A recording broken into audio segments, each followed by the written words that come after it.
बिस्मिल्लाहिर्रहमानिर्रहीम। अस्सलाम वालेकुम to all the students, welcome back to the ocean of knowledge academy. प्यारे बच्चों, आज हमने 9th फिज़िक्स के यूनिट नंबर 2 का टॉपिक डिस्कस करना है एक्सेलरेशन। उसके बारे में कंप्लीट डिटेल में आज हम स्टडी करेंगे। तो देखते हैं कि एक्सेलरेशन जो है ये क्या होता है। ये बहुत ही, एक तो सबसे पहले बहुत ही इंपॉर्टेंट शॉर्ट क्वेश्चन है एग्जामिनेशन पॉइंट ऑफ व्यू के अकॉर्डिंग, तो इसको आपने बहुत अच्छे तरीके से समझना है। तो एक्सेलरेशन जो है, इससे पहले हमने एक टर्म डिस्कस की थी, दैट इज़ वेलोसिटी।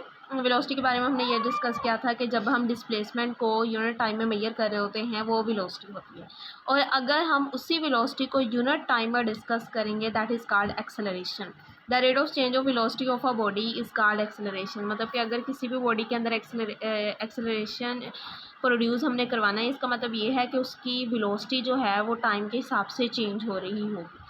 अब जिस तरह से वेलोसिटी जो है वो एक वेक्टर क्वांटिटी है, सेम एज जो एक्सेलरेशन है वो भी एक वेक्टर क्वांटिटी है। इसको हम जो है वो स्मॉल ए के साथ शो करते हैं and it's a vector quantity. इसका फॉर्मूला हमारे पास क्या होगा, फाइनल वेलोसिटी में से जब हम इनिशियल वेलोसिटी को माइनस करेंगे और डिवाइड कर देंगे टाइम टेकन पे। अब फाइनल वेलोसिटी कौन सी होगी कि अगर एक गाड़ी मूव कर रही है, कोई कार मूव कर रही है और इसके अलावा कोई और चीज़ मूव कर रही है, अब जिस टाइम वो मूव करना स्टार्ट करेगी वो उसकी कहलाएगी इनिशियल वेलोसिटी, और जब वो स्टॉप हो जाएगी वो उसकी क्या कहलाएगी, फाइनल वेलोसिटी। हम जो है फाइनल वेलोसिटी में से जब इनिशियल वेलोसिटी को माइनस कर देंगे और उसको टाइम पे डिवाइड करेंगे तो वो हमारे पास क्या कहलाएगा, एक्सेलरेशन। VF माइनस VI/T, ये जो है ये इसका फॉर्मूला है। और इसके अलावा acceleration will be equal to change in velocity divided by time taken. इसका unit meter per second, velocity का जो यूनिट है वो होता है मीटर पर सेकेंड, और हम टाइम को मेजर करते हैं किसमें, सेकेंड में।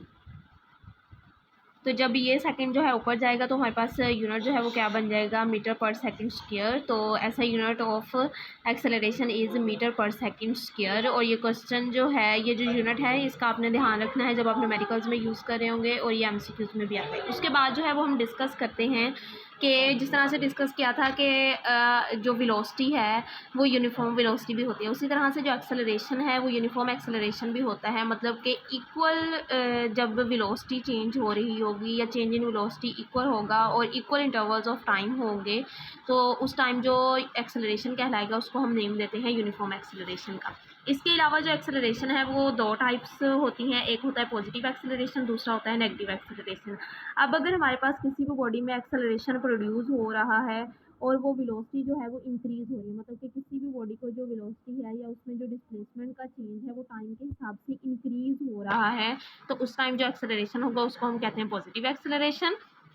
अब उस टाइम जो है जिस डायरेक्शन में बॉडी मूव कर रही होगी उसी डायरेक्शन में उसमें एक्सेलरेशन जो है वो प्रोड्यूस हो रहा होगा, ये हमारे पास क्या कहलाता है, यूनिफॉर्म पॉजिटिव एक्सेलरेशन कहलाता है। अच्छा जी, और उसके बाद जो है नेगेटिव एक्सेलरेशन क्या होता है कि अगर कोई किसी भी बॉडी के अंदर वेलोसिटी प्रोड्यूस हो रही है और वो टाइम के साथ जो है वो डिक्रीज़ हो रही है, मतलब पहले इंक्रीज़ हो रही है फिर टाइम के साथ जो है वो डिक्रीज़ होना स्टार्ट हो रही है, उसको हम नेगेटिव एक्सेलरेशन कहते हैं। और ये बहुत इंपॉर्टेंट शॉर्ट क्वेश्चन है बच्चों, मतलब कि वो पूछ लेते हैं कि नेगेटिव एक्सेलरेशन क्या है, या हम नेगेटिव एक्सेलरेशन को रिटार्डेशन और डीसेलरेशन भी कहते हैं। और ये MCQs में भी आता है कि negative acceleration of a body is also known as, तो आप कहेंगे कि रिटार्डेशन होगा, ये डीसेलरेशन होगा। अब इस टाइम जो बॉडी की मूवमेंट है वो उसकी वेलोसिटी के अपोजिट डायरेक्शन में होगी, इस वजह से हम उसको नेगेटिव एक्सेलरेशन कहते हैं। सो ये था सारा टॉपिक अबाउट एक्सेलरेशन। इसको आपने बहुत अच्छे तरीके से रीड कर लेना है, कोई भी क्वेश्चन क्यूरी हो तो आपने पूछ लेनी है। और इसके अलावा इसके यूनिट्स का लाजमी ख्याल रखें, या आपको पता होना चाहिए कि कौन सी क्वांटिटी है, कितने टाइप्स हैं, कैसे जो है वो यूनिफॉर्म एक्सेलरेशन प्रोड्यूस होता है। इंशाल्लाह हम मिलते हैं नेक्स्ट लेक्चर के साथ, तब तक के लिए अपना ख्याल रखिएगा, दुआ में याद रखिएगा। अल्लाह हाफ़िज़।